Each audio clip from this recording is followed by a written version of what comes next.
எல்லாருக்கும் வணக்கம். வாழ்க வளத்துடன். இன்றைக்கி முருகனுக்கு திருக்கல்யாணத்துக்கு நம்ம என்னென்ன படையல் போடலாம், என்ன விருந்து வைக்கலாம் அப்படின்ட்டு என்னென்ன சமைச்சிருக்கோன்னு வாங்க பார்க்கலாம். ஒயிட் ரைஸ், அப்புறம் கத்திரிக்காய், முருங்கைக்காய், மாங்காய் போட்ட சாம்பார், அப்புறம் எல்லா காயும் போட்டு ஒரு அவியல், அப்புறம் கோஸ், பீன்ஸ், கேரட்டு போட்டு ஒரு பொரியல்.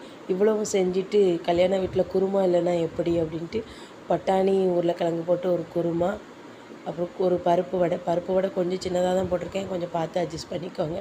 முருகர் அட்ஜஸ்ட் பண்ணிக்கிடுவார். அப்புறமே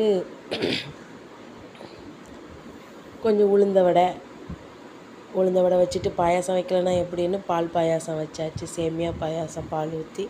அப்புறம் ஒரு டிஷ்ஷு சொல்ல மறந்துட்டேன், இது தக்காளி பச்சடி அதுவும் வச்சுட்டு, அப்புறம் தயிர் இருந்தால் தானே சாப்பாடு பெனிஃபிட் ஆகும் அப்படின்ட்டு கொஞ்சோண்டு தயிர், அப்பளம், மிதுக்கு வத்தல், அப்பளம் இவ்வளவும் சமைச்சாச்சுங்க.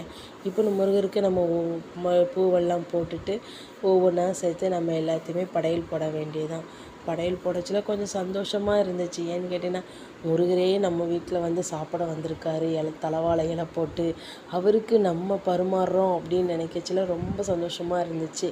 ஏன்னா நம்ம வீட்டுக்கு யாராவது கெஸ்ட்டு வந்தாங்கன்னா அவங்களுக்கு நம்ம எப்படி நிறைய டிஷ்ஷு செஞ்சு நம்ம பரிமாறுவோமோ அப்படிங்கிற இது இருந்துச்சு. விருந்துக்கே கூப்பிட்ட மாதிரி இருந்துச்சு முருகரை.